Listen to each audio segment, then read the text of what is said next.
तो फ्रेंड्स ये प्रश्नावली 8.1 का क्वेश्चन नंबर 11 है। तो क्वेश्चन नंबर 11 क्या रहा है कि बताइए निम्नलिखित कथन सत्य है या असत्य है। कारण सहित अपने उत्तर भी इसमें देना है, ठीक है। तो अब इसमें कारण भी आपको बताना है कि आपका ये कथन सत्य है, मतलब ट्रू एंड फॉल्स जिसको हम इंग्लिश में कहते हैं, ठीक है। तो सबसे पहले देखते हैं कि क्या लिखा हुआ है। सबसे पहले 10a का मान सदैव 1 से कम होता है। तो हमें ये बताना है कि क्या ये सत्य है कि असत्य है।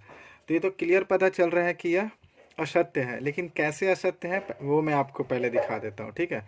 यहाँ पे हम लोग लिख लेंगे असत्य, असत्य, असत्य।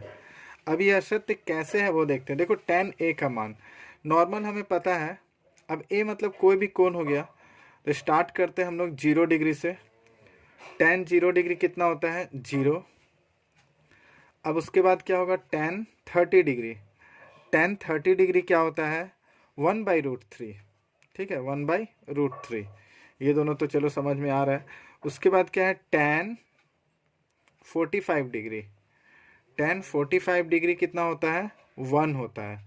मतलब अभी भी 1 से कम का कुछ चांस तो दिख रहा है। लेकिन अब मेन चीज़ पे देखते हैं, फोकस करते हैं। 60।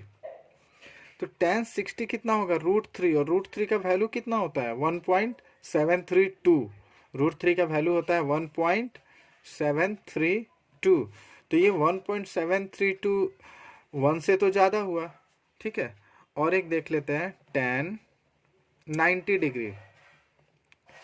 तो 90 डिग्री क्या कहता है? इन्फिनिटी, ठीक है, मतलब अनडिफाइंड, सॉरी अनडिफाइंड।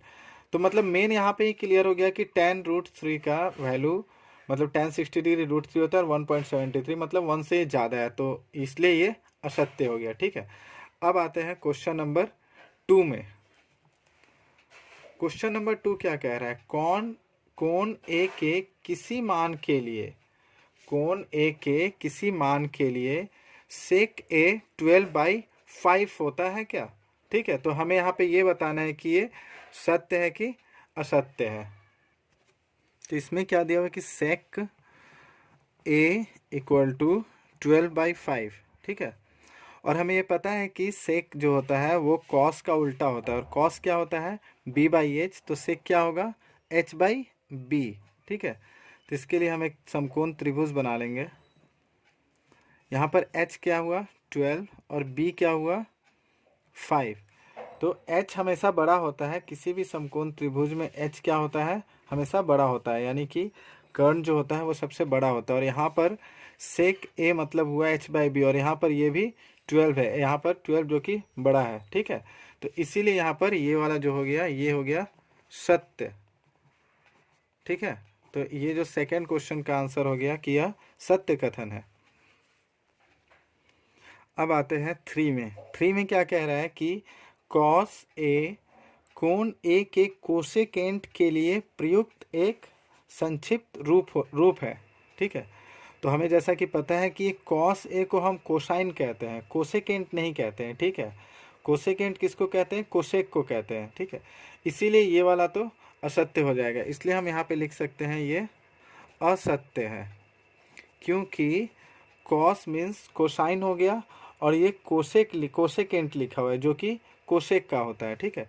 इसलिए ये वाला हमारा असत्य हो गया। अब देखते हैं क्वेश्चन नंबर 4 में। कॉट ए कॉट और ए का गुणनफल होता है, ये भी हमारा असत्य हो गया, क्योंकि जो ए दिया हुआ है वह कोई गुणनफल नहीं है। ये ए जो दिया हुआ है ये एक तरह का कोण है, ठीक है। ये कोण है, कोण पे ये कॉट का मान निकालने के लिए कॉट ए लिखा हुआ है, इसीलिए यह असत्य हो गया, ठीक है। अब आते हैं 5th नंबर पे। 4 में क्या कह रहा है कि सॉरी 5th में क्या कह रहा है कि किसी भी कोण थीटा के लिए साइन थीटा इक्वल टू 4/3 होता है क्या? तो हम इसको अब चेक करते हैं। जैसे कि मान लेते हैं ये हमारा एक समकोण है, ठीक है, ये हमारा एक समकोण त्रिभुज है, और यहाँ पे क्या दिया हुआ है? Sine theta equal to 4/3।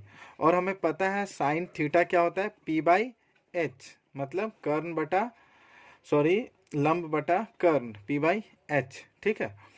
तो अब यहाँ पे p क्या हो गया? 4, और एच क्या हो गया 3। तो हमें ये भी पता है कि समकोण त्रिभुज में कभी भी जो एच का जो वैल्यू होता है, ठीक है, यानी कि जो कर्ण का जो वैल्यू होता है वो हमेशा इन दोनों के वैल्यू से बड़ा होता है। लेकिन यहाँ पर तो उल्टा हो गया, यहाँ पे लंब 4 है और कर्ण 3 हो गया, ठीक है। तो इसीलिए यह क्या हो गया, ये असत्य हो गया, असत्य। ठीक है, तो इस तरह से ये हमारा ये पूरा खत्म हुआ, ये क्वेश्चन नंबर 11 भी फिनिश हो गया और यही लास्ट क्वेश्चन था इस एक्सरसाइज का। ठीक है, ओके, थैंक यू।